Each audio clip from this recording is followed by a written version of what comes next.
everyone, good evening. You're watching News Epicenter with me, Maria Shakil. Some breaking news coming on the right on the top of the show.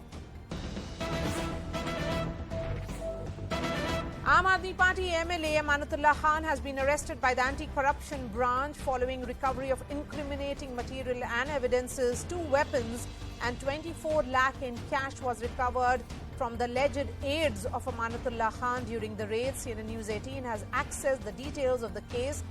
The charges pertain to financial misappropriation and irregularities in the functioning of the Delhi Waqf Board, where Khan served as chairman. Amanatullah Khan has been accused of illegally recruiting 32 persons. Amanatullah Khan has been accused of illegally renting out number of properties of Delhi Waqf Board. The police also say at one of the locations, a search team consisting of an ACP was attacked by the relatives and other associates of Amanatullah Khan. This certainly is a big setback for the Aam Aadmi Party. Anvit Srivastav and Akash Sharma are tracking the story very, very closely. Anvit, this case has to do with Waqf property. He's been charged with misappropriation. When does this case date back to?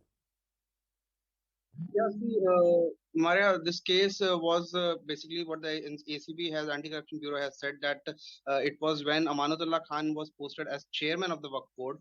The CEO of Delhi Waqf Board had actually given a complaint saying that he has, alleging some misappropriation of funds and using his power because it has been alleged that he had facilitated 32 people known to him and had given provided jobs and had facilitated them in other ways.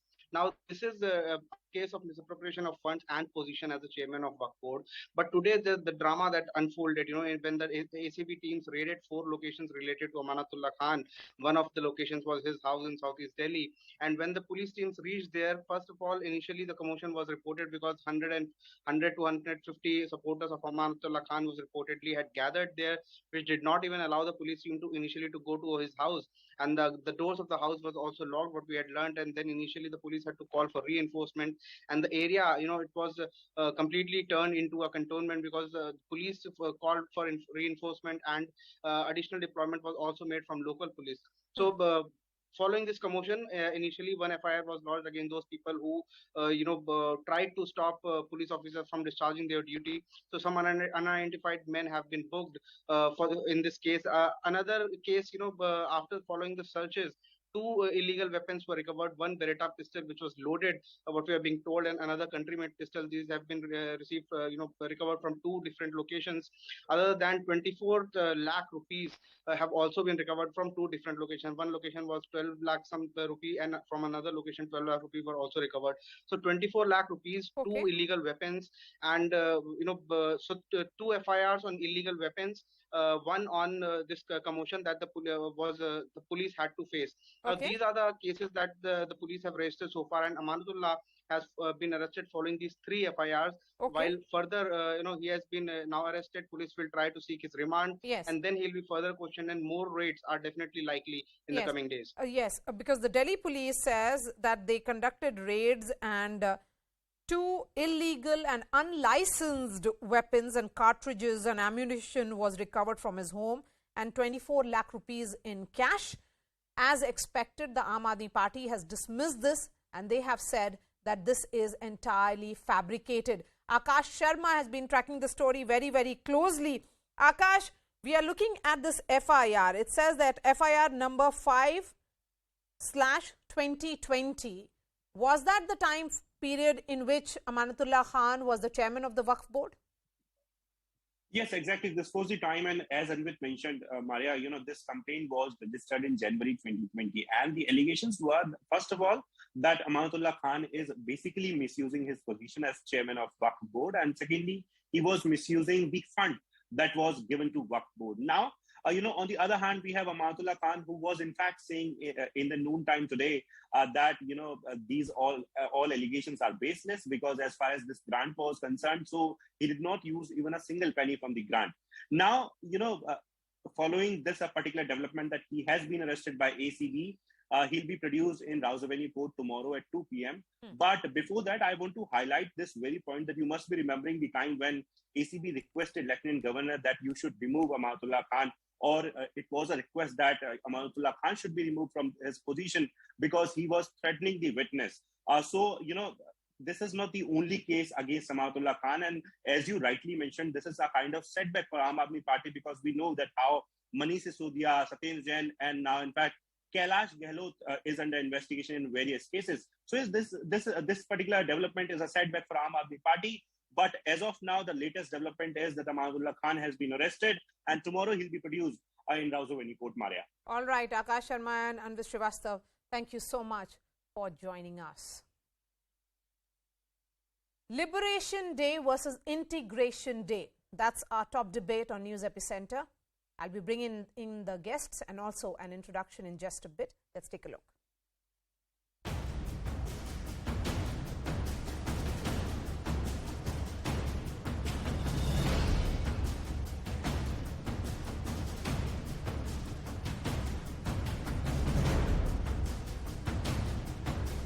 जिस तरह सरदार वल्लभ भाई पटेल ने उस दिन निजाम को झुकाया, आज हमारे अमित शाह जी ने यही केसीआर मुख्यमंत्री को झुकाकर हम केंद्र सरकार जब मनाने का ऐलान किया तब आगे आकर अब विमोचन के बदल हम समेक्यता के नाम पे ये आजादी उत्सव मनाएंगे। हैदराबाद जो है भारत का अटूट अंग था, है और रहेगा। तो लिबरेशन कहाँ है? ये तो इंटीग्रेशन हुआ हैदराबाद का।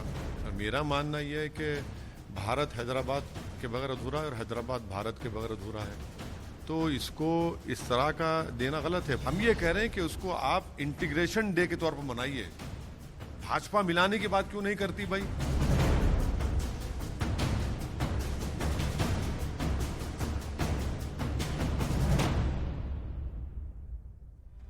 On 17 September 1948, the former princely state of Hyderabad merged with the Indian Union. On this day, the Nizam of Hyderabad surrendered to the Indian Armed Forces as part of a unification campaign started by Sardar Vallabhbhai Patel. But now, 17 September has become an instrument for political one-upmanship between warring BJP and Telangana Rashtra Samiti and the MIM, coming right ahead of the state assembly elections. While the BJP is planning to observe 17 September as Hyderabad Liberation Day, the TRS government in the state will celebrate the day as Telangana National Integration Day. The same has been echoed by MIM, which held a Tiranga rally on motorcycles to celebrate National Integration Day. The MIM alleges that the BJP is playing divisive politics by celebrating Liberation Day to alter the inclusive character of Hyderabad. While the TRS has been silent on the BJP's campaign, the Saffron Party has accused the TRS government of being afraid of MIM. This is another storm of nationalist politics ahead of a crucial election in Telangana as the BJP aims to expand its base. So 74 years after the end of Nizam rule, between Integration and Liberation Day, who holds the political edge? Joining me on the show, Krishna Sagar Rao is the chief spokesperson of BJP Telangana. Anil Iravati is spokesperson of Telangana Congress. Bachu Srinivas, TRS leader. Adil Hussain, spokesperson of MIM. We also have Radhika Ramaseshan, columnist. I'm going to begin with you, Mr. Krishna Sagar Rao. It's been 8 years since the state was formed, 8 years since you have been in power at the center. Why didn't you think of any such Liberation Day celebration all these years? See, we are not in power in Telangana state. TRS At the center. And we are in power at the central government. Yes. Since the last 8 years. And an event of this size, of this magnitude and importance, should have been initiated as a formal day of independence for Telangana state, or a liberation for Telangana state by the state government. It is their job. And we have been reminding of their responsibility since last 8 years. And today, when we have Azadi Ka Amrit Mahotsav, which is being celebrated at 75th milestone of a year, then we have, as a central government, have an opportunity to formally do it ourselves. Okay. But Srinivas, was TRS forced to announce that they will be observing 17 September as Telangana National Unity Day only because of the centre's celebrations plans? Yeah, that's a shame. No, it is that they had very, to very. resort Wait, to politics. Krishna Sagar Rao ji, wait. And today, and is Yes, it for me or Bachu for him? Srinivas of the TRS. I request Krishna Sagar, Yes. Krishna Sagar Rao ji, please wait. Ah. First of all, very good evening to everybody, and I am very thankful. Thank you for joining me in the debate. See, it is very happy to announce the state government of Telangana is declared the 17th September as a National Integration Day, which is a part as a continuous of Azadika Amrit Mahotsav are we conducted in the state as a Yes. For 8 years you did not think about it. All of a sudden you are thinking about it, just as the BJP did not think about it for 8 years. No, And it is for not, them it was not, liberation, for you it is integration. But for 8 years not, none of you thought about it. We least bother about the BJP. We least bother about the BJP. No, you tell me about yourself then. Then that's what I am talking. It is a continuation of 75 years of independence celebration. We are continuing the same in Hyderabad independence, Hyderabad state independence. Now there is a separate statehood of Telangana. This is not Hyderabad state, where we are now. This is separate Telangana state. Hyderabad state is entirely different, which was already with some part of Maharashtra, some part of Karnataka. I'm aware of history. I'm aware of history. I'm just saying it's a single event which has now two political perspectives. And the two political perspectives are only coming because the BJP is looking at it from its Hindutva consolidation and its pitch for nationalism. You are looking at it from the prism because you understand there is that entire Muslim constituency as well. That brings me to MIM guest on the show, Adil Hussain. Adil Hussain, the charge is that Telangana has not observed the occasion officially since the formation of the state because KCR is afraid of Asaduddin Owaisi, MIM chief. And the reason is that MIM's founders were purportedly associated with the Razakar militia of the Nizam's days. Ma'am, from very first time, our leader, Barrister Asaduddin Owaisi Sahib, requested the government to form National Integration Day. And when we was are not that? Razakar. When was that request made? We earlier also made the request. This time also we made the request and it was accepted by the Honorable CM. And we are not associated with Razakar in any way because MIM was established on 2nd March 1958 after 11 years of independence of India. And we are registered in the Election Commission of India. We follow all the constitution. We follow all the guidelines of Election Commission of India. And we are in Telangana Assembly from 1958 till now. Even we are representing in Lok Sabha. So why every time BJP, a Sangh Parivar wants to attach us with Razakar? Very categorically, today also our leader told we are Wafadar because we stayed in India. The one who loves Pakistan, who went to Pakistan, they are Razakars because we don't follow Atal Bihari Vajpayee. We don't go by bus. We don't go to Nawaz Sharif's daughter's marriage for biryani. Very categorically, we are Indian. We are by choice and we are by birth. We are Indian and we are celebrating Integration Day. Why BJP or Krishna Sagar Rao, why is the BJP taking that route of narrative? The fact is that the Sangh Parivar has little to do with anti-feudal or anti-Nizam struggles. So first, let me be very clear that Bharatiya Janata Party is not looking for a political advantage here. If we wanted to have a political advantage, we would have forced the state government by doing this 3 years or 4 years ago. We have been demanding the state government to fulfill its duty towards the self-respect of Telangana by formally announcing the National Liberation Day because that is the right of the people of Telangana for self-respect.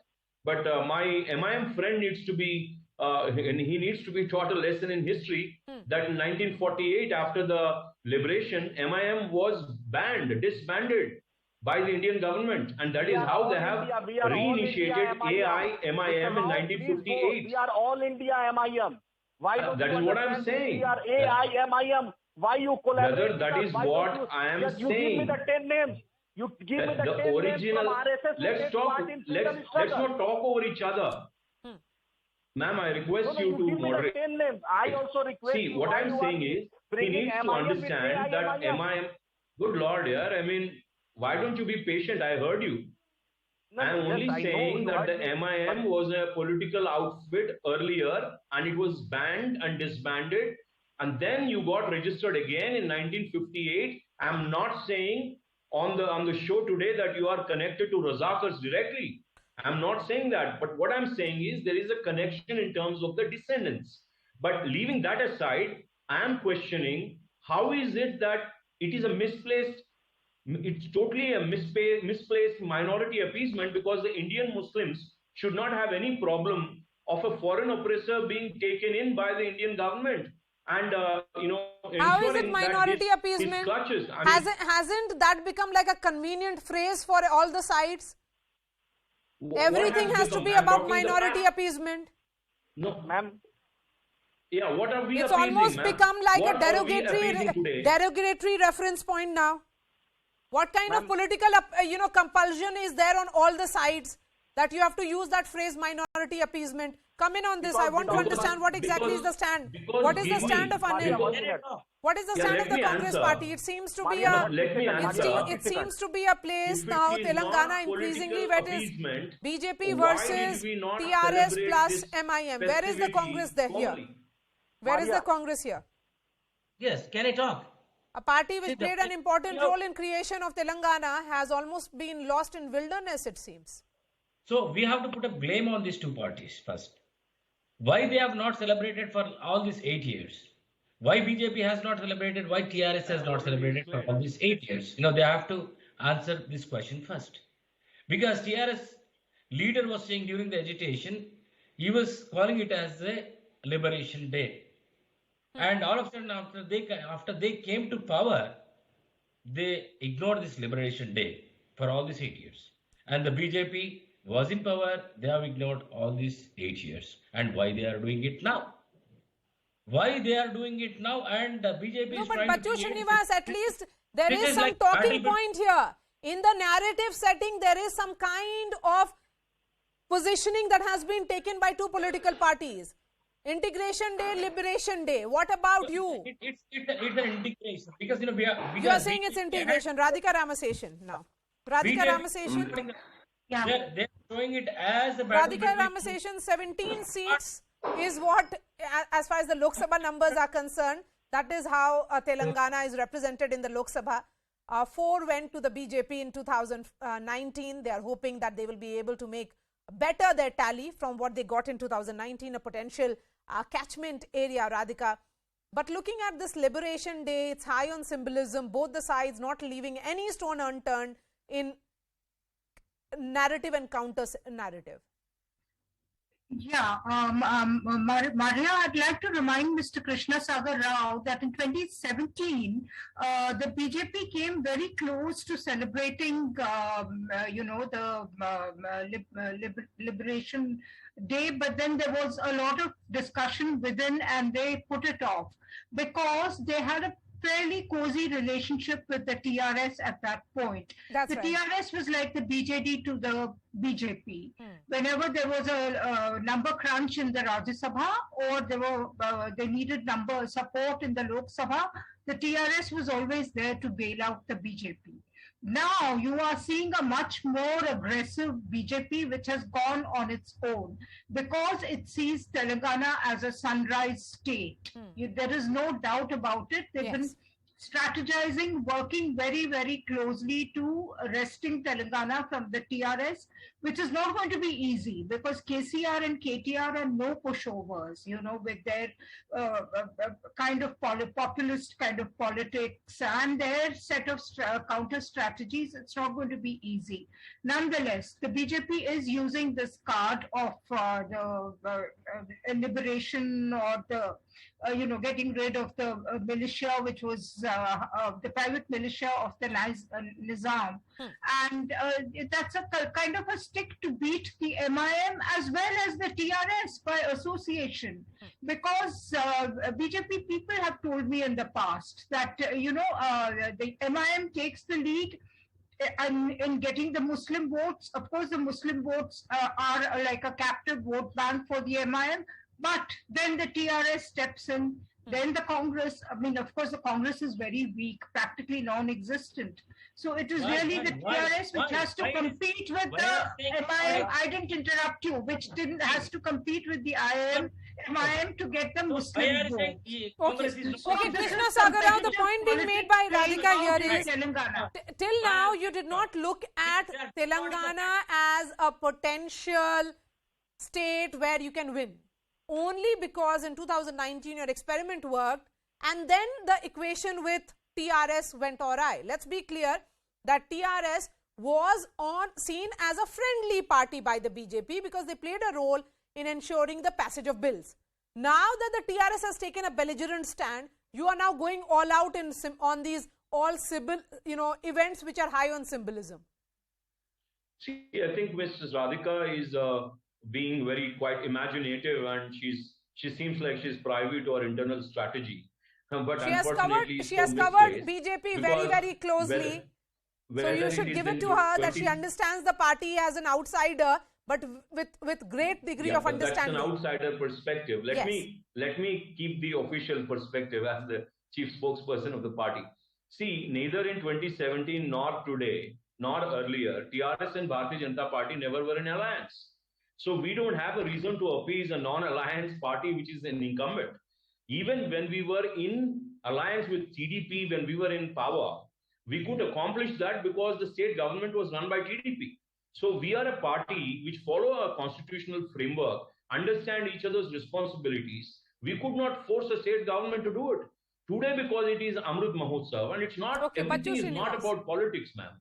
While it looks on the top of it as politics, it is about culture. It's about national, it's about a culture and its identity and its implications on a particular state. Okay, how can we not remember? How can we not celebrate the day? Pachu Srinivas, has the BJP checkmated you because they have forced you to come on their pitch, which is clearly a pitch. Celebrated all these days, you have to answer. It's a pitch which is high on nationalism.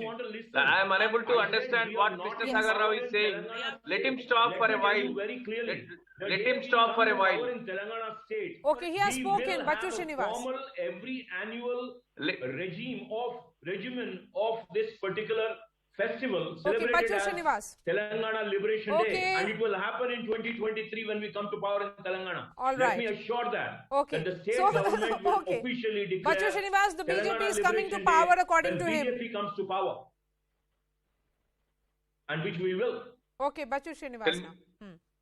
Yeah, tell me. I'm unable to understand what exactly he's speaking. Yes, so now Krishna Because Sagar Rao is saying, one moment, that they will come to power in 2023 and then it will be Liberation Day that will be celebrated next year. It will be official Liberation Day.